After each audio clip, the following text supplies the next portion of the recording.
तो जिस तरह से आपको पता है हमारे पास एंगुलर की लेक्चर सीरीज चल रही है, तो आज के इस लेक्चर के अंदर हम बात करने वाले हैं क्लास बाइंडिंग। बहुत ही ज़्यादा इंपॉर्टेंट और यूजफुल कॉन्सेप्ट है एंगुलर के हवाले से। तो भाई देखो, इस लेक्चर से पहले जो हमने प्रीवियस लेक्चर्स कवर किए थे, जिसके अंदर हमने इवेंट बाइंडिंग को डिस्कस किया था, हमने प्रॉपर्टी बाइंडिंग को डिस्कस किया था। तो अगर आपने हमारे प्रीवियस 2 लेक्चर्स नहीं देखे तो मैं रिकमेंड करता हूं कि आप हमारे प्रीवियस 2 लेक्चर्स देख लो, तो आपको इस लेक्चर को समझने में बहुत ज़्यादा आसानी होगी। और मैं हूं आपका सर मोहम्मद आदिल, और अब हम अपना लेक्चर स्टार्ट करते हैं।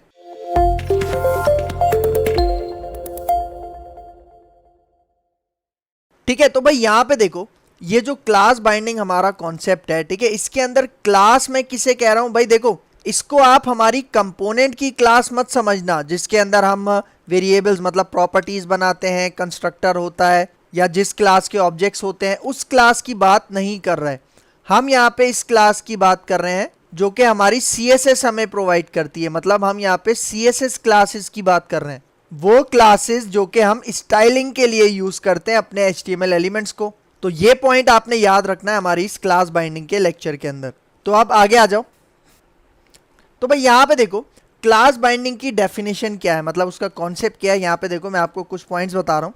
देखो क्या कह रहा है, the Angular class binding is use to add और remove classes to and from the HTML elements. मतलब देखो, एंगुलर क्लास बाइंडिंग के कॉन्सेप्ट को यूज करके हम क्या करते हैं, अपने HTML एलिमेंट्स के ऊपर क्लासेस को ऐड भी कर सकते हैं और अपने HTML एलिमेंट्स के ऊपर से क्लासेस को रिमूव भी कर सकते हैं।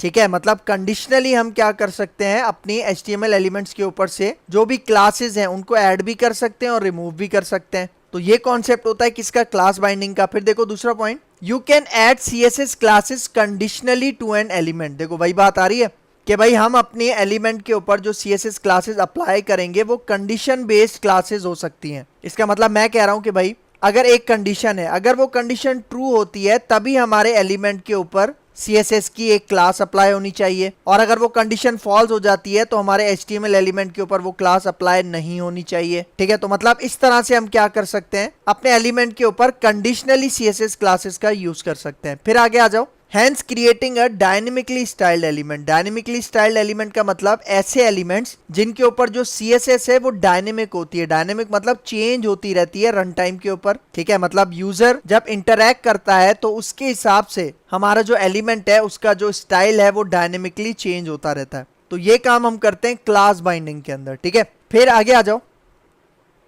अब यहां पे देखो क्या कह रहा है, The Angular provides the 3 ways to add or remove classes to and from the element। मतलब देखो यहाँ पे क्या कह रहा है कि Angular हमें 3 तरीके प्रोवाइड करता है क्लास बाइंडिंग के कॉन्सेप्ट के लिए। इसका मतलब 3 तरीके हैं जिनको यूज करके हम अपनी क्लासेस को ऐड कर सकते हैं, रिमूव कर सकते हैं अपने एलिमेंट्स के ऊपर। तो वो 3 तरीके कौन कौन से, देखो सबसे पहला तरीका है one using the DOM class name property. मतलब पहला तरीका है जिसके अंदर हम क्या करते हैं, क्लास नेम प्रॉपर्टी का यूज करते हैं, और ये डॉम की एक प्रॉपर्टी होती है। ठीक है, फिर देखो दूसरा point, the second option is to use the class shorthand. मतलब हम क्लास नेम की प्रॉपर्टी भी यूज कर सकते हैं और क्लास का जो शॉर्ट हैंड होता है हम उसको भी यूज कर सकते हैं। आपको पता है ना, हमने लास्ट क्लास में प्रॉपर्टी बाइंडिंग देखा था और मैंने आपको बताया था कि भाई जब भी आप प्रॉपर्टी को एक्सेस करते हो तो उसके अंदर आप स्क्वायर ब्रैकेट लगाते हो। ठीक है, तो क्लास नेम की प्रॉपर्टी है, क्लास का शॉर्ट हैंड है, जिस तरह से हम नॉर्मल अपने HTML के अंदर करते हैं। ठीक है, तो ये भी अभी मैं करके दिखाऊंगा। फिर देखो third, the third option is to use the ng class directive. हमारे पास एंगुलर के अंदर डायरेक्टिव्स का एक कॉन्सेप्ट है, उसको हम आगे जाके कवर करेंगे। लेकिन देखो यहाँ पे क्या कह रहा है, ये जो ng क्लास की एक डायरेक्टिव है ना, उसको यूज करके भी हम क्या कर सकते हैं, क्लास बाइंडिंग वाला काम अचीव कर सकते हैं। तो ये जितने भी तरीके हैं उनको वन बाय वन यहाँ पे कवर करते हैं। ठीक है, तो देखो सबसे पहले class binding with class name. मतलब मैं यहाँ पे क्लास बाइंडिंग को इंप्लीमेंट करूंगा क्लास नेम की प्रॉपर्टी को यूज करके।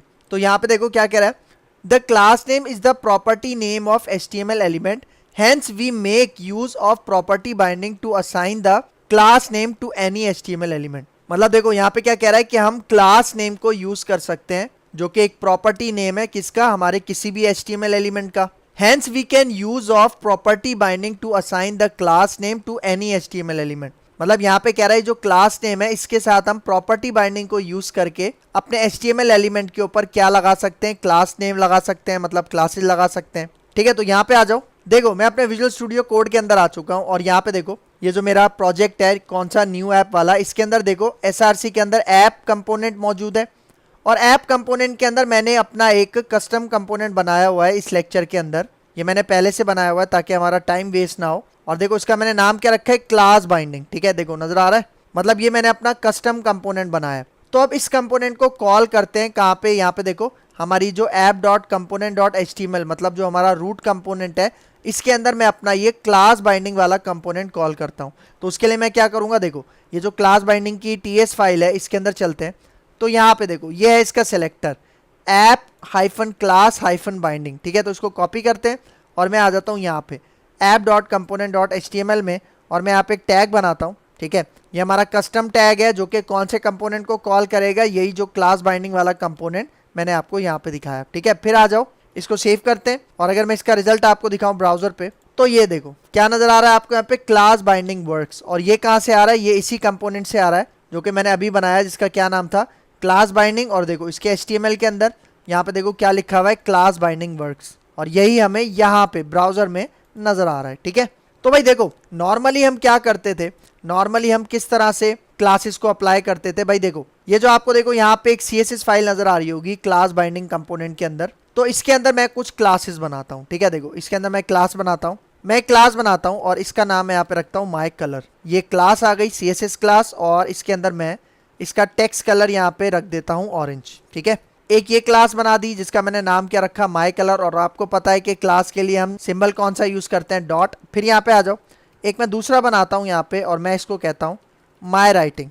ठीक है, और यहाँ पे आ जाओ और इसको मैं यहाँ पे फ़ॉन्ट फैमिली देता हूँ। ठीक है, क्या देता हूँ, फ़ॉन्ट फैमिली, जो कि राइटिंग स्टाइल चेंज करती है CSS। और इसके अंदर मैं कहता हूँ कॉमिक सैंस MS। ठीक है, ये क्या है, मेरा एक राइटिंग स्टाइल है। ठीक हो गया, तो मतलब यहाँ पे देखो मैंने दो क्लासेस यहाँ पे बनाई है, एक माई कलर जिसके अंदर ऑरेंज कलर है और माई राइटिंग जिसके अंदर राइटिंग स्टाइल मैंने क्या दिया है, कॉमिक सैंस MS।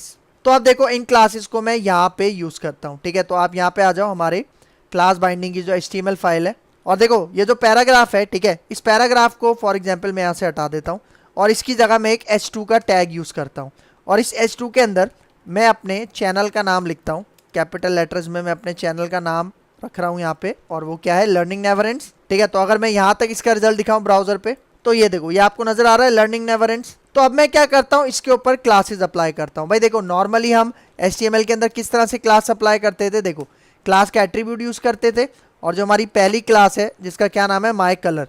ठीक है, तो देखो उसको सेव करते हैं और जैसे ही ब्राउजर पे आऊँगा यहाँ पे देखो इसका कलर क्या हो चुका है हमारे पास, ऑरेंज। और मल्टीपल क्लासेस अगर हमें अप्लाई करनी होती थी तो उसके लिए हम क्या करते थे, यहाँ पे यूज़ करते थे, इस तरह से स्पेस देते थे और मेरी दूसरी क्लास का क्या नाम है, माई राइटिंग। ठीक है, इसको सेव करते हैं और ब्राउजर पे आते हैं। तो अब देखो अब दो क्लासेस अप्लाई हो रही हैं, मतलब एक क्लास इसका कलर ऑरेंज कर रही है और दूसरी क्लास इसका जो राइटिंग स्टाइल है वो चेंज कर रही है। ठीक है, अब यहाँ पे आ जाओ। भाई देखो ये तो नॉर्मली काम है ना, ठीक है, लेकिन हम यहाँ पे क्या कह रहे हैं, हम यहाँ पे क्लास नेम की प्रॉपर्टी का यूज करेंगे और उसके थ्रू हम यहाँ पे क्या करेंगे, क्लास बाइंडिंग करेंगे।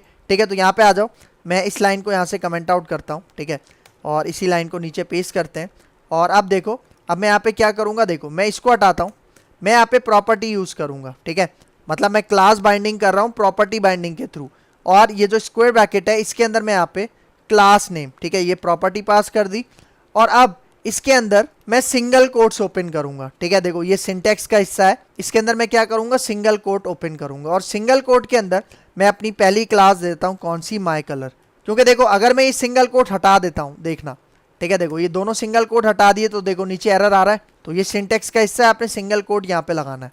ठीक है, अब इसको सेव करते हैं, इसका रिजल्ट मैं आपको ब्राउजर पे दिखाता हूँ। तो यहाँ पे देखो क्या अप्लाई हो रहा है, यहाँ पे आपके पास ये जो ऑरेंज कलर था वो अप्लाई हो रहा है। ठीक है, तो यहाँ पे देखो यहाँ पे हो रही है हमारी क्लास बाइंडिंग। ठीक है, और भाई देखो अगर मल्टीपल क्लास अप्लाई करनी है तो आप वो जो दूसरी क्लास थी आपकी माई राइटिंग, वो आप इसी सिंगल कोट के अंदर, मतलब देखो पहले डबल कोट है और उसके अंदर सिंगल कोट के अंदर सारी क्लासेस जो भी हैं वो आप पास कर दोगे।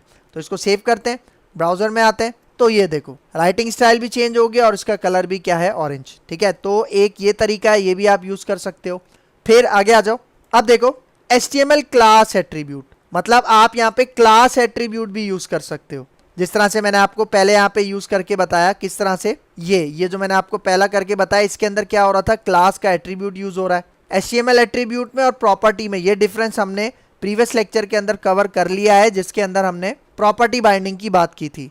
मतलब देखो ये एट्रीब्यूट है और स्क्वायर ब्रैकेट के अंदर ये हमारे पास क्या है, प्रॉपर्टी है। ठीक है, तो अब यहाँ पे आओ, अब देखो यहाँ पे क्या कह रहा है, you can also add class using the normal HTML way. मतलब आप क्लास एट्रीब्यूट का यूज कर सकते हो सेम उसी तरह जिस तरह हम नॉर्मल HTML के अंदर काम करते थे। तो भाई यहाँ पे देखो आप ना इस तरह से भी कर सकते हो। ठीक है, देखो मैं ये वाली लाइन यहाँ से कमेंट आउट करता हूँ। ठीक है, देखो अभी मैंने क्लास नेम प्रॉपर्टी का यूज किया है ना, आप इस तरह से भी कर सकते हो। देखो आप यहाँ से नेम हटा दो, मतलब वही जो HTML एट्रीब्यूट था उसी को मैं यहाँ पे प्रॉपर्टी बाइंडिंग कर रहा हूँ, देख रहे हो। और इसी के अंदर यहाँ पे देखो मैं ये दोनों क्लासेस यहाँ पे अप्लाई कर रहा हूँ। इसको सेव करते हैं, ब्राउजर पे आते हैं, तो यहाँ पे देखो सेम रिजल्ट मिल रहा है आपको, कोई इशू नहीं है। ठीक है, तो समझ में आया। मतलब आप क्लास नेम यूज करो या डायरेक्ट क्लास यूज करो, दोनों के केस में यहाँ पे क्लास बाइंडिंग हो जाएगी। ठीक है, फिर आगे आ जाओ। अब यहाँ पे देखो एक इंपॉर्टेंट नोट है, देखो mixing both class and class name results in removal of class attribute, you can not use both. मतलब देखो यहाँ पे कह रहा है कि अगर आप क्लास एट्रीब्यूट यूज करते हो, मतलब विदाउट स्क्वायर ब्रैकेट, जो HTML का नॉर्मल तरीका है जिसके अंदर आप क्लास एट्रीब्यूट यूज करते हो, और उसके साथ अगर आप क्लास नेम यूज करते हो, तो ये दोनों आप एक HTML के एलिमेंट के ऊपर अप्लाई नहीं कर सकते। अगर आप दोनों अप्लाई करोगे तो क्या होगा, यहाँ पे देखो क्या कह रहा है, रिमूवल ऑफ क्लास एट्रीब्यूट। मतलब ये जो क्लास एट्रीब्यूट है ना, ये रिमूव हो जाएगा, मतलब ये अप्लाई नहीं होगा। वो प्रायोरिटी किसको देगा, आपके क्लास नेम के प्रॉपर्टी को प्रायोरिटी देगा। तो इसलिए हम क्या कह रहे हैं यहाँ पे, हम इन दोनों को एक जगह पे यूज नहीं कर सकते। मैं इसका डेमो दे देता हूँ आपको, यहाँ पे आ जाओ। ठीक है, देखो मैं एक यहाँ से कॉपी कर लेता हूँ। ठीक है, और इन दोनों को मैं यहाँ से कमेंट आउट करता हूँ। ठीक है, ये कोड सारा आपको मिल जाएगा हमारे चैनल की वेबसाइट से। ठीक है, देखो मैं इसको यहाँ पे पेस्ट करता हूँ, और यहाँ पे देखो यहाँ पे मैं ये माय कलर की क्लास अप्लाई करता हूँ जो कि हमें ऑरेंज कलर प्रोवाइड करती है। और देखो ये मैं अप्लाई करता हूँ फॉर एग्जांपल इस तरह से, क्लास नेम का जो प्रॉपर्टी है उसको यूज करके। और यहाँ पे देखो ये जो क्लास है, मतलब सिंपल क्लास एट्रीब्यूट है, इसके अंदर मैं क्लास पास करता हूँ ये माय राइटिंग। मतलब देखो अब मेरा एक ही एलिमेंट है, उसके ऊपर मैं यहाँ पे क्लास एट्रीब्यूट भी अप्लाई कर रहा हूँ और क्लास नेम की प्रॉपर्टी भी अप्लाई कर रहा हूँ। ठीक है, तो भाई देखो अब इसको सेव करता हूं तो रिजल्ट देखना कि राइटिंग अप्लाई होती है या फिर कलर अप्लाई होता है। ठीक है, तो यहाँ पे देखो, ये देखो कलर अप्लाई हो रहा है लेकिन राइटिंग स्टाइल अप्लाई नहीं हो रहा, क्योंकि देखो कलर मैंने किस में दिया था, क्लास नेम प्रॉपर्टी के थ्रू। तो मैंने आपको उस पॉइंट में यही बताया ना कि भाई ये जो क्लास है ये रिमूव हो जाएगा, क्योंकि ये क्लास क्या है, ये एट्रीब्यूट है। ठीक है, क्लियर हो रहा है। फिर आगे आ जाओ। अब देखो कंडीशनली अप्लाई क्लासेस। ठीक है, मतलब अभी तो हम डायरेक्ट क्लासेस अप्लाई कर रहे थे ना, अब अगर हमें कंडीशनली क्लासेस को अप्लाई करना है, मतलब कंडीशन बेस्ड क्लासेस अप्लाई करनी है। मतलब एक कंडीशन होगी, अगर वो कंडीशन ट्रू होती है तो क्लास अप्लाई हो जाए, अगर कंडीशन फॉल्स होती है तो क्लास अप्लाई नहीं हो या फिर कोई दूसरी क्लास अप्लाई हो जाए। तो यहाँ पे देखो we can also bind the class name dynamically. मतलब देखो यहाँ पे क्या कह रहा है, जो क्लास नेम हम यूज कर रहे हैं ना, जो हम प्रॉपर्टी यूज कर रहे हैं, उसको हम डायनेमिकली भी यूज कर सकते हैं। डायनेमिकली मतलब कि भाई वो चेंज होता रहता है, मतलब हमारे एलिमेंट के ऊपर जो क्लासेस हैं वो चेंज होती रहेंगी, कंडीशन के हिसाब से एग्जीक्यूट होंगी। तो यहाँ पे देखो क्या कह रहा है, to do that first create a variable in your component class and then use it in the HTML template. मतलब देखो यहाँ पे क्या बता रहा है कि सबसे पहले आपने क्या करना है, कोई भी वेरिएबल बनाना है अपनी कंपोनेंट क्लास के अंदर और फिर उसे यूज करना है अपनी HTML टेम्पलेट के अंदर। किस तरह से, यहाँ पे देखो, ये देखो आपको यहाँ पे नजर आ रहा है जो हमारी क्लास बाइंडिंग वाला कंपोनेंट है, इसके अंदर एक TS फाइल है। मैं इसको ओपन करता हूँ, ये देखो आपको ये क्लास नजर आ रही है, और इसके अंदर मैं क्या करता हूँ, इसके अंदर यहाँ पे मैं एक वेरिएबल बनाता हूँ। ठीक है, मैं इसको कहता हूँ पब्लिक, और इसका नाम यहाँ पे रख देता हूँ फॉर एग्जाम्पल CSS क्लास। ठीक है, और इसके अंदर मैं अपनी क्लास का नाम देता हूँ फॉर एग्जाम्पल माई कलर। ये मेरी क्लास का नाम है। माई कलर के अंदर हमारे पास कलर कौन सा अप्लाई हुआ हुआ है, ऑरेंज। और ये क्लास मैंने कहाँ पे डाल दी, CSS क्लास के इस वेरिएबल में। तो अब ये जो CSS क्लास वाला वेरिएबल है ना, इसको मैं यूज करता हूँ यहाँ पे। ये देखो ये जो मेरा क्लास बाइंडिंग का जो HTML फाइल है, इसके अंदर मैं यहाँ पे यूज करता हूँ। ठीक है, तो देखो सबसे पहले मैं ये वाली लाइन कमेंट आउट करता हूँ। ठीक है, और इसको नीचे पेस्ट करता हूँ, और ये जो मैंने सारा काम किया इसके अंदर, ये मैं यहाँ से रिमूव कर देता हूँ। ठीक है, सही देखो इसको मैंने यहाँ से रिमूव कर दिया। अब मैं यहाँ पे क्या कहता हूँ, अब मैं यहाँ पे यूज करता हूँ, आप क्लास यूज कर लो या क्लास नेम यूज कर लो, और अब इसके अंदर मैं ये वाला वेरिएबल पास करूंगा। कौन सा वेरिएबल, जो मैंने अभी यहाँ पे बनाया है, इसका नाम क्या रखा है, CSS क्लास, और जिसके अंदर कौन सी क्लास स्टोर है, माई कलर की। ठीक है, तो यहाँ पे आ जाओ, ये मैं इस डबल कोट के अंदर यहाँ पे इस तरह से पास कर देता हूँ। और अब यहाँ पे एक चीज नोटिस करो, अब इसके अंदर यहाँ पे मैंने सिंगल कोट नहीं लगाए। क्योंकि ये क्लास डायरेक्ट आ रही है हमारे कंपोनेंट की क्लास में से। ठीक है, तो देखो अब इसको सेव करते हैं, इसका रिजल्ट आपको दिखाता हूं। तो यहाँ पे देखो रिजल्ट नजर आ रहा है, इसके अंदर क्या हो रहा है, ऑरेंज कलर अप्लाई हो रहा है। ठीक है, तो इस तरह से भी आप यहाँ पे इसको यूज करना चाहो तो कर सकते हो। और भाई देखो अगर मैं यहाँ पे मल्टीपल क्लासेस डाल दूं, ठीक है, जिस तरह से देखो माई कलर है ना, यहाँ पे मैं स्पेस देता हूँ और स्पेस दे के मैं यहाँ पे क्या देता हूँ, माई राइटिंग। ठीक है, तो मतलब अब CSS क्लास के अंदर यहाँ पे बेसिकली दो क्लासेस है, और CSS क्लास मैं कहाँ पे यूज कर रहा हूँ, मैं यूज कर रहा हूँ इसको यहाँ पे अपने इस H2 के अंदर। तो इसको सेव करते हैं, रिजल्ट आपको दिखाता हूँ। तो ये देखो दोनों चीजें अप्लाई हो रही हैं, राइटिंग स्टाइल भी और कलर भी। फिर आगे आ जाओ। ठीक है, तो देखो ये एक पॉइंट हो गया। अब यहाँ पे देखो क्लास बाइंडिंग विद क्लास। अब देखो इसका क्या कॉन्सेप्ट है भाई, देखो इसी कॉन्सेप्ट के थ्रू हम क्या करेंगे, हम कंडीशनली अपनी क्लासेस को अप्लाई करेंगे। ठीक है, तो देखो एक ये तरीका है, मैं आपको समझाता हूँ, यहाँ पे आओ। ठीक है, देखो ये वाली लाइन मैं यहाँ से कमेंट आउट करता हूँ, कमेंट आउट करता हूँ और इसको यहाँ पेस्ट करते हैं नीचे। ठीक है, और अब आप जरा आ जाओ यहाँ पे जो हमारी कंपोनेंट क्लास है इसके अंदर आ जाओ। ठीक है, तो भाई यहाँ पे देखो, यहाँ पे मैं एक वेरिएबल बनाता हूँ। ठीक है, एक पब्लिक वेरिएबल बनाता हूँ और इसका नाम मैं रखता हूँ कंडीशन। ठीक है, क्या नाम रख दिया, इसका नाम रख दिया कंडीशन। और इसके अंदर देखो मैं बूलियन वैल्यू पास कर रहा हूँ ट्रू। मतलब आप कोई भी कंडीशन बना सकते हो हमारी क्लास के अंदर, कोई फंक्शन बना सकते हो, वो कोई आपको कंडीशन के हिसाब से रिजल्ट रिटर्न कर सकता है। मैंने यहाँ पे सिंपल रखने के लिए एक बूलियन वेरिएबल बनाया और उसके अंदर क्या डाल दिया, यहाँ पे ट्रू। ठीक है, तो अब मैं इसको यूज करूंगा क्योंकि अब मैं क्या कह रहा हूं, मुझे कंडीशनली बेस्ड क्लासेस अप्लाई करनी है। किस तरह से, यहाँ पे देखो, यहाँ पे देखो मैं ये पूरा हटा रहा हूँ। ठीक है, ये जो पूरी लाइन है यहाँ से मैं इसको हटा रहा हूँ और देखो अब मैं यहाँ पे स्क्वायर ब्रैकेट लगाता हूँ और मैं यहाँ पे क्लास यूज कर रहा हूँ। क्या यूज कर रहा हूँ, क्लास, और डॉट लगाता हूँ और यहाँ पे मैं यूज करता हूँ माई कलर। माई कलर क्या है, हमारी क्लास है जो कि मैंने कहाँ बनाई है, हमारी CSS फाइल के अंदर बनाई है। ठीक है, तो यहाँ पे देखो अब मैं इसके अंदर यहाँ पे अप्लाई कर देता हूँ हमारा वो वाला बूलियन वेरिएबल जिसका मैंने नाम क्या रखा था, कंडीशन। तो भाई अब गौर से समझना होगा क्या, भाई देखो ये जो बूलियन वेरिएबल है कंडीशन, इसके अंदर मैंने क्या स्टोर किया है, इसके अंदर मैंने स्टोर किया है ट्रू। तो देखो यहाँ पे मैं क्या कह रहा हूँ, मैं कह रहा हूँ जो हमारी क्लास है, कौन सी क्लास, माई कलर, अगर इसको यहां से ट्रू रिसीव होता है तो ये क्लास अप्लाई हो जाएगी हमारे इस H2 के ऊपर। लेकिन अगर ये वाली कंडीशन, मतलब ये वाला वेरिएबल फॉल्स रिटर्न करता है, तब ये माई कलर वाली क्लास हमारे इस H2 पे अप्लाई नहीं होगी। ठीक है, तो देखो अभी यहाँ पे ट्रू है ना, तो जब मैं इसको सेव करता हूँ, इसका रिजल्ट दिखाता हूँ, तो यहाँ पे देखो आपको ऑरेंज कलर मिल रहा है। लेकिन अगर मैं यहाँ पे आऊँ, ठीक है, ये जो हमारी क्लास है जिसके अंदर मैंने वेरिएबल बनाया है, अब देखो इसके अंदर मैं ट्रू के बजाय क्या पास कर देता हूँ, फॉल्स। क्या पास कर दिया, फॉल्स। ठीक है, तो देखो जैसे ही मैंने फॉल्स पास किया तो यहाँ पे देखो कंडीशन के अंदर अब क्या है, फॉल्स। तो इसका मतलब जब यहाँ पे इसको फॉल्स रिसीव होगा तो ये कलर हमारे H2 के ऊपर अप्लाई नहीं होगा। ठीक है, तो यहाँ पे देखो सेव करते हैं, तो ये देखो ऑरेंज कलर अब यहाँ पे अप्लाई नहीं हो रहा। ठीक है, फिर यहाँ पे आ जाओ। ठीक है, तो ये कॉन्सेप्ट था class binding with the class. इसका मतलब यहाँ पे देखो भाई, देखो ये क्लास है ना, और इसी के साथ मैं क्या कर रहा हूं, अपनी कस्टम क्लास यूज कर रहा हूं। और एक बात याद रखना, आप ना यहाँ पे इस तरह से नहीं लिख सकते, मतलब आप क्लास नेम की प्रॉपर्टी यहाँ पे यूज नहीं कर सकते, क्योंकि अगर आप इस तरह से लिखोगे तो एरर आएगा। इस केस में आपको यहाँ पे क्या करना है, जस्ट क्लास, ये वाला कॉन्सेप्ट यूज करना है। ठीक है, सही है। फिर यहाँ पे देखो next point, you can create a function which returns the class based on some condition.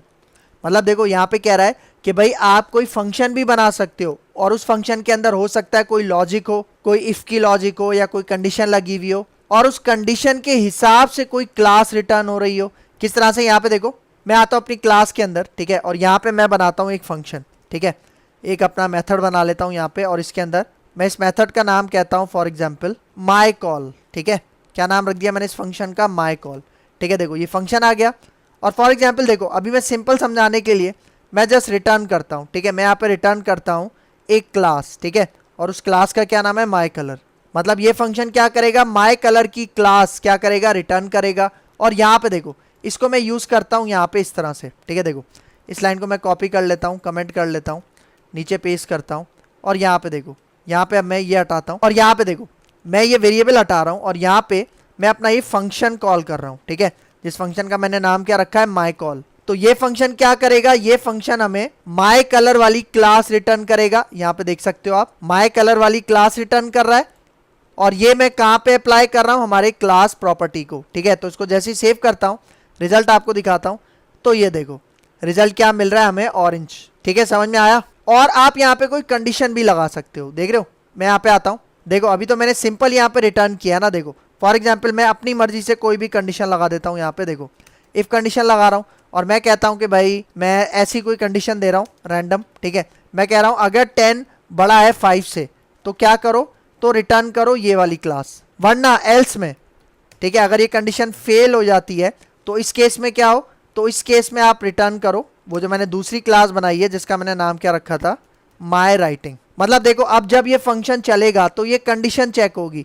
अगर ये कंडीशन ट्रू है तो माई कलर वाला जो क्लास है वो अप्लाई हो जाएगा, अदरवाइज माई राइटिंग वाली क्लास, ठीक है। तो देखो इसको सेव करते हैं। अभी यहाँ पे देखो ये कंडीशन ट्रू है ना, मतलब 10 बड़ा है 5 से, तो कौन सी क्लास अप्लाई होगी, माई कलर, ठीक है। तो देखो इसको सेव करते हैं, तो ये देखो क्या हो रहा है, हमारे पास ऑरेंज कलर अप्लाई हो रहा है, ठीक है। लेकिन अगर मैं कंडीशन को फॉल्स कर दूं, देखो मैं यहाँ पे कहता हूं, तो अब कंडीशन क्या है कि क्या 2 बड़ा होता है 5 से, नहीं, मतलब ये कंडीशन फॉल्स है। इस केस में क्या होगा, एल्स का पार्ट चलेगा, ठीक है। तो देखो उसको सेव करते हैं, ब्राउजर पे आते हैं, तो यहाँ देखो अब ऑरेंज कलर अप्लाई नहीं हो रहा, सिर्फ क्या हो रहा है, राइटिंग स्टाइल चेंज हो रहा है। समझ में आया?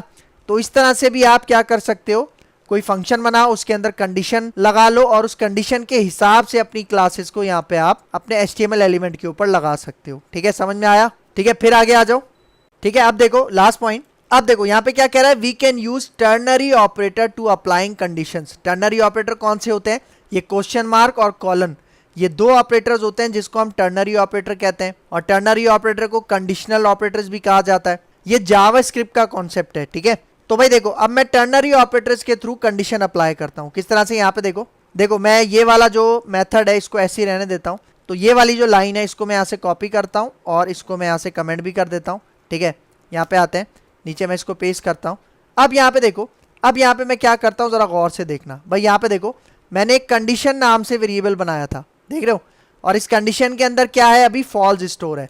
लेकिन अगर आप यहाँ पे आ जाओ, देखो मैं यहाँ पे क्या कहता हूँ, सबसे पहले अपना कंडीशन वाला वेरिएबल, क्योंकि टर्नरी ऑपरेटर में सबसे पहले क्या आती है, कंडीशन आती है। और कंडीशन आपको पता है या तो वो ट्रू रिजल्ट रिटर्न करती है या फॉल्स रिजल्ट रिटर्न करती है। तो भाई देखो मैं कह रहा हूँ अगर ये कंडीशन इसके अंदर ट्रू है तो क्या करो, तो आप कौन सी क्लास अप्लाई करो, ये वाली माई कलर, ठीक है। और फिर उसके बाद मैं यहाँ पे कॉलन लगाता हूँ और देखो फिर मैं यहाँ पे कह रहा हूँ कि भाई अगर ये कंडीशन फॉल्स हो जाती है तो कौन सी क्लास अप्लाई करो, माई राइटिंग। मतलब समझ लो ये जो वेरिएबल है इसके अंदर या तो ट्रू होगा या फॉल्स होगा। मतलब देखो मैं कह रहा हूं कि अगर ये जो कंडीशन वेरिएबल है अगर इसके अंदर ट्रू है तो क्वेश्चन मार्क के बाद वाला पार्ट चलेगा, लेकिन अगर ये कंडीशन फॉल्स है तो कोलन के बाद वाला पार्ट चलेगा। तो अभी देखो कंडीशन के अंदर यहाँ पे देखो क्या स्टोर है, फॉल्स। इसका मतलब अभी क्या होगा, इस कंडीशन के अंदर फॉल्स है ना तो कोलन के बाद वाला पार्ट चलेगा। मतलब ये जो हमारा एलिमेंट है जिसके अंदर लर्निंग नेवर एंड्स लिखा है उसके ऊपर अभी कौन सी क्लास अप्लाई होगी, माई राइटिंग। इसका रिजल्ट आपको दिखाता हूँ, यहाँ पे आ जाओ। तो ये देखो यहाँ पे देखो कलर अप्लाई नहीं हो रहा बल्कि सिर्फ और सिर्फ राइटिंग स्टाइल अप्लाई हो रहा है। और अगर यहाँ पे आओ, अब देखो अब अगर मैं ये जो मेरा वेरिएबल है इसके अंदर अगर मैं ट्रू पास कर दूं, ठीक है, क्या पास कर दिया मैंने, ट्रू पास कर दिया। और अब यहाँ पे देखो, अब यहाँ पे देखो कंडीशन के अंदर क्या है, ट्रू। तो जब भी ट्रू होता है तो हमारे पास क्वेश्चन मार्क के बाद वाला पार्ट चलता है। तो अब हमें H2 में कौन सा कलर मिलेगा, ऑरेंज कलर मिलेगा। इसको सेव करते हैं, यहाँ पे आओ, ये देखो क्या कलर मिल रहा है आपको, ऑरेंज मिल रहा है। और इसके ऊपर राइटिंग स्टाइल अब अप्लाई नहीं हुआ। और मैंने आपको एक चीज बताई थी कि भाई जरूरी नहीं है कि आप यहाँ पे कंडीशन ये बूलियन वेरिएबल यूज करो। आप यहाँ पे क्या कर सकते हो, देखो मैं इसको कॉपी करता हूँ, ठीक है, और इसको हम कमेंट भी कर देते हैं और नीचे इसको दोबारा पेस्ट करता हूँ और यहाँ पे मैं कोई कंडीशन लगाता हूँ, ठीक है। कंडीशन के लिए यहाँ पे मैं क्या करता हूँ, ये कंडीशन वेरिएबल हटाता हूँ और इसकी जगह मैं यहाँ पे पेरेंथीसिस लगाता हूँ और कंडीशन फॉर एग्जांपल मैं कह देता हूँ कि 5 अगर बड़ा है 0 से। तो यहाँ पे देखो अब ये कंडीशन क्या है, अब ये कंडीशन ट्रू है तो क्या होगा, क्वेश्चन मार्क के बाद वाला पार्ट चलेगा। देखो इसको सेव करते हैं, ब्राउजर पे आ जाओ, तो ये देखो क्या कलर अप्लाई हो रहा है, ऑरेंज। लेकिन अगर मैं एक कंडीशन फॉल्स कर दूं, ठीक है, फॉर एग्जांपल मैं यहाँ पे कहता हूँ, मतलब अब मैं क्या कह रहा हूँ, क्या 5 बड़ा होता है 10 से, नहीं, तो ये कंडीशन फॉल्स हो गई। तो फॉल्स के केस में कोलन के बाद वाला पार्ट चलेगा। तो इसको सेव करते हैं, ब्राउजर पे आ जाओ, तो ये देखो अब ऑरेंज कलर अप्लाई नहीं हो रहा बल्कि इसका राइटिंग स्टाइल चेंज हो गया। समझ में आया? तो इस तरह से हम क्या कर सकते हैं, इस तरह से हम कंडीशनली क्लासेस को अप्लाई कर सकते हैं। फिर आगे आ जाओ, अब देखो अब class binding with ng class directive. भाई देखो अभी तक हमने डायरेक्टिव्स का कॉन्सेप्ट नहीं लिया, तो ये जो एनजी क्लास वाला कॉन्सेप्ट है ना, ये मैं आपको एक सेपरेट लेक्चर के अंदर समझाऊंगा, लेकिन इसके अंदर होता क्या है इसको देख लो। Another way to add class is to use the ng class directive. मतलब हमारे पास एक एनजी क्लास, एक बिल्ट इन डायरेक्टिव होती है, बिल्ट इन कॉन्सेप्ट होता है, उसके थ्रू भी हम क्या कर सकते हैं, क्लासेस को ऐड कर सकते हैं, मतलब क्लास बाइंडिंग कर सकते हैं। फिर यहाँ पे देखो, it offers a more flexibility like easily adding multiple classes etcetera. मतलब यहाँ पे देखो क्या कह रहा है, एनजी क्लास हमें कुछ और फ्लेक्सिबिलिटी प्रोवाइड करती है। किस तरह से? इस तरह से कि भाई हम इसको यूज करके मल्टीपल क्लासेस बहुत ज्यादा आसानी से यूज कर सकते हैं अपने एचटीएमएल एलिमेंट के ऊपर। ठीक है, क्लियर हुआ? तो अगर इस लेक्चर के अंदर कोई भी कंफ्यूजन है कमेंट बॉक्स में मुझसे जरूर पूछ लेना। तो मुझे अपनी दुआ में याद रखना, मिलते हैं इंशाल्लाह नेक्स्ट लेक्चर में, तब तक के लिए दीजिए इजाजत, अल्लाह हाफिज।